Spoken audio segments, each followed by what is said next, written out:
तो देखो यहाँ पर हमारे पास कुछ इफेक्टिव लेंथ है। इफेक्टिव लेंथ कौन सी है? ये वाली।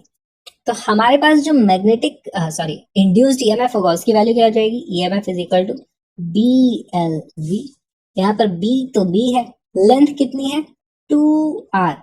कुछ लोग पाई आर इस लेंथ को ले सकते हैं लेकिन वो गलत होगा। हमें स्टार्टिंग पॉइंट से एंड पॉइंट इस तरीके से डिस्टेंस लेना था, तो उसकी वैल्यू जाती है 2 times R. R plus R 2r। v velocity थी तो हमारे पास वेलोसिटी v है, तो आंसर आ जाता है 2drv। ओके, तो इसमें ऑप्शन कौन सा है? 2drv वाला एक ही ऑप्शन है, तो हमने यहाँ पर तुरंत डी मार्क कर दिया। अब हमसे पूछा है R is at higher potential. दूसरा ऑप्शन हो सकता था P is at the higher potential. तो डायरेक्शन हम कैसे पता करेंगे? देखो, हमारे पास जिस दिशा में मैग्नेटिक फील्ड है उस दिशा में अपनी उंगलियों को करो इनटू द प्लेन। यहाँ पे मुझे जाता हुआ दिख रहा है तो इनटू द प्लेन कर दें। फिर उसके बाद जिस दिशा में वेलोसिटी है उस दिशा में अंगूठा ले जाओ। ठीक है, तो यहाँ पर वेलोसिटी किस तरफ है? वो फॉल हो रहा है, नीचे की तरफ वेलोसिटी है, ऐसे वी इनटू द प्लेन। हमारे पास मैग्नेटिक फील्ड है, वेलोसिटी नीचे की तरफ मैंने बना दी है, तो आप इसको ऐसे देखो ना, आपको ऐसे दिखेगा, सॉरी ऐसा दिखेगा। इनटू द प्लेन हमारा मैग्नेटिक फील्ड है, वेलोसिटी नीचे की तरफ है, तो इस दिशा में हमारे पास इस दिशा में पॉजिटिव चार्ज को फोर्स लगेगा, तो हमारा पॉजिटिव चार्ज इस तरफ जाने लगेगा। राइट, तो फिर से चेक कर लो। हाँ राइट, ऐसे ही जा रहा है, तो हमारे पास ये साइड पॉजिटिव टर्मिनल बनेगा, ये साइड नेगेटिव टर्मिनल बनेगा। आर साइड पॉजिटिव टर्मिनल है, मतलब R is at higher potential. D is the correct answer. आगे चलते हैं। A conductor of length 0.4 metre is moving with a speed of 7 meter per second perpendicular to a magnetic field of intensity 0.9 Weber per square meter.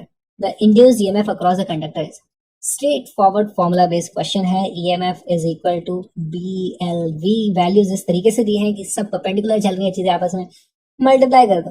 हमारे पास B की value है 0.9, length की value है 0.4, speed है 7 metre पर second. तो ये होता है 7 इंटू 4 होता है 2.8 इंटू 0.9। तो ये 2.8 से वैल्यू थोड़ी सी कम आएगी। यहाँ पर ऑप्शन देख के पता चलता है वो वाली वैल्यू है। B is our correct option. Answer is B. इसकी वैल्यू है 2.52 वोल्ट। नेक्स्ट क्वेश्चन देखते हैं। A cycle wheel of radius 0.5 meter is rotated with constant angular velocity of 10 radian per second in a region of magnetic field of 0.1 Tesla, which is perpendicular to the plane of the wheel. The EMF generated between its center and the rim is। बहुत अच्छा सवाल है। ये rotational EMF वाला जो हमारा rotational motion वाला EMF है उस पे बेस्ड सवाल है।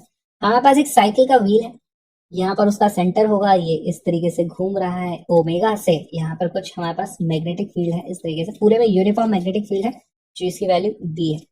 हमें पता है कि अगर ये यहाँ पर इस तरीके से घूमता है तो सेंटर और इसके सर्कमफेरेंस के बीच में कुछ हमारे पास इंड्यूस्ड ईएमएफ होता है, जिसकी वैल्यू कितनी होती है?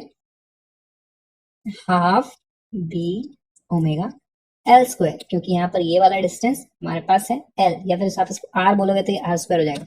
सीधे सीधे वैल्यूज रख देनी है। हाफ मैग्नेटिक फील्ड की वैल्यू है 0.1, ओमेगा की वैल्यू है 10 और लेंथ की वैल्यू है 0.5, यानी इसको स्क्वायर कर देंगे तो 1/4 मैं इस तरीके से लिख सकता हूँ। यहाँ पर वैल्यू आ जाती है 1/8 volt which is equal to 0.125 volt. Option number C is the correct answer. Next question देखते हैं। A conducting square frame of side A and a long straight wire carrying current I are located in the same plane as shown in the figure। तो हमारे पास ये एक इस तरीके से square loop है और इस तरीके से इसमें एक इनफाइनाइटली लॉन्ग वायर है जिसमें करंट I है। अब इनफाइनाइटली लॉन्ग वायर होता है तो पहली बात तो इसके कारण यहाँ पर इस तरीके से कुछ मैग्नेटिक फील्ड आ जाएगा। ठीक है, राइट हैंड रूल लगाओ इस तरीके से, जिस दिशा में वायर का करंट है तो ऐसे हमारे राइट हैंड से घूमेगा और हमारे पास यहाँ पर इनटू द प्लेन इस तरीके से मैग्नेटिक फील्ड आ जाने वाला है। यहाँ पर कुछ इस तरीके से पूरे में मैग्नेटिक फील्ड होगा, ऐसे ऐसे ऐसे। यहाँ पर भी मैग्नेटिक फील्ड होगा लेकिन उसकी इंटेंसिटी कम हो जाएगी। क्यों? क्योंकि यहाँ पर डिस्टेंस ज्यादा हो गया, यहाँ पर डिस्टेंस कम था। और हमारे मैग्नेटिक फील्ड का फॉर्मूला क्या होता है? Mu not I upon 2π d। ये वाला डिस्टेंस या फिर ये वाला डिस्टेंस, ये डिस्टेंस ज्यादा है तो यहाँ पर मैग्नेटिक फील्ड की इंटेंसिटी कम होगी। ओके, हमारे पास देखो इस लूप में 4 सेगमेंट है। पहला सेगमेंट ये, दूसरा ये, तीसरा ये, चौथा ये। इस सेगमेंट को हम इस दिशा में मूव करा रहे हैं वेलोसिटी मैग्नेटिक फील्ड के परपेंडिकुलर, देखो magnetic field into the plane था, वेलोसिटी इस दिशा में, लेकिन इसकी जो लेंथ है, ये ओवरऑल लेंथ, ये लेंथ इस वेलोसिटी के परपेंडिकुलर नहीं है, ठीक है। तो इसमें कोई भी हमारे पास ईएमएफ इंड्यूस नहीं होगा। सिमिलरली इसमें भी कोई इंड्यूस ईएमएफ नहीं होने वाला, इसमें कुछ इंड्यूस्ड ईएमएफ होगा, इसमें भी कुछ इंड्यूस्ड ईएमएफ होगा। पहले हम ईएमएफ का डायरेक्शन देखते हैं। इस वाली को देखो, इस वाली को हम लेके जा रहे हैं दूर की तरफ, मैग्नेटिक फील्ड की तरफ, अपनी लाइन की तरफ उंगलियों को करो, इनटू द प्लेन, यानी कि ये इनटू द प्लेन आपने कर दिया। फिर वेलोसिटी किस तरफ है, इस तरफ वेलोसिटी है, राइट। तो ऊपर की तरफ इसमें पॉजिटिव चार्ज को फोर्स लगेगा, तो यहाँ पर हमारे पास कुछ पॉजिटिव टर्मिनल बन जाएगा, यहाँ पर नेगेटिव टर्मिनल बनेगा, इस तरीके से। ओके, एक बार फिर से मैं चेक कर रहा हूँ, नीचे की तरफ जा रही है वेलोसिटी, हाँ सेम चीज यहाँ पर होगी, ठीक है। यहाँ पर भी वेलोसिटी तो इस डायरेक्शन में, मैग्नेटिक फील्ड का डायरेक्शन भी सेम है, लेकिन यहाँ पर मैग्नेटिक फील्ड का इंटेंसिटी बहुत ज्यादा है। तो यहाँ पर जो ईएमएफ आएगा, ईएमएफ का फॉर्मूला क्या था, बी एल वी। बी दोनों केस में अलग है, एल और वी तो दोनों केसेस में सेम है। तो यहाँ पर भी ऊपर की तरफ हमारे पास पॉजिटिव टर्मिनल बनेगा, नीचे की तरफ हमारे पास नेगेटिव टर्मिनल बनेगा, लेकिन उसकी इंटेंसिटी ज्यादा होगी। तो यहाँ पे मैंने एक प्लस बनाया, यहाँ पे दो प्लस बना दिया, यहाँ पे एक माइनस बनाया, यहाँ पे दो माइनस बनाया। हमें बताना है कि टोटल ईएमएफ कितना होने वाला है। The EMF induced in the frame will be proportional to, तो ईएमएफ यहाँ वाला जो होगा माइनस कर दो उसमें से यहाँ वाला, क्योंकि ऑपोजिट डायरेक्शन में है ना, एक दूसरे को सपोर्ट नहीं कर रहे हैं, वो एक दूसरे को कम करने की कोशिश करें, ठीक है। तो हम पता करते हैं हमारे पास जो मैग्नेटिक फील्ड के कारण इंड्यूस ईएमएफ होगा, उसकी वैल्यू कितनी होगी। ईएमएफ विल बी BLV1, ये B1 बोल दूं उसको, मैं यहाँ वाले को 1 पॉइंट बोल देता हूँ, यहाँ वाले को 2 पॉइंट बोल देता हूँ, B1LV माइनस B2LV। अब देखो ये L और V दोनों में कॉमन है, L और V को हम बाहर निकाल सकते हैं। हमें इफेक्टिवली पता क्या करना है, B1 माइनस B2, एप्सिलॉन की वैल्यू हो जाएगी, LV को आप कॉमन निकाल दो, अंदर बचता है B1 माइनस B2। B1 क्या है, यहाँ पर मैग्नेटिक फील्ड, मैग्नेटिक फील्ड की वैल्यू क्या हो जाती है, mu not I upon 2 pi D, हमारे पास फॉर्मूला होता है।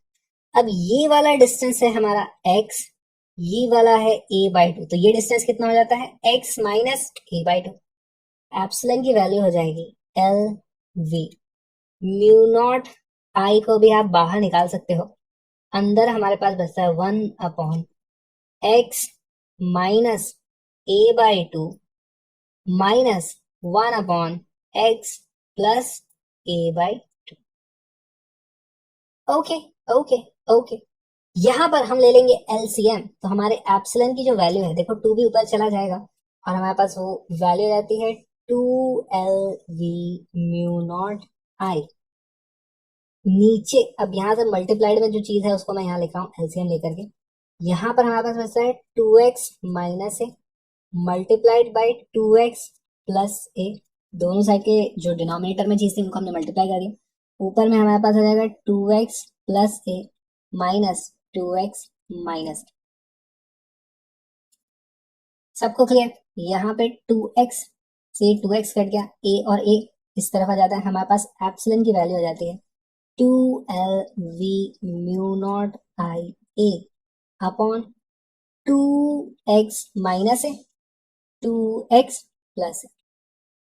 तो हमारे पास सभी चीजें यहाँ पे 2 कांस्टेंट है, L कांस्टेंट है, V कांस्टेंट है, म्यू नॉट कांस्टेंट है, I कांस्टेंट है, A कांस्टेंट है, सभी चीजें कांस्टेंट है। वेरी कर रहा है तो यहाँ पर सिर्फ x, यानी कि इसका, इस लूप के सेंटर का इस वायर से डिस्टेंस कितना है, सिर्फ वो चीज वेरी कर रही है।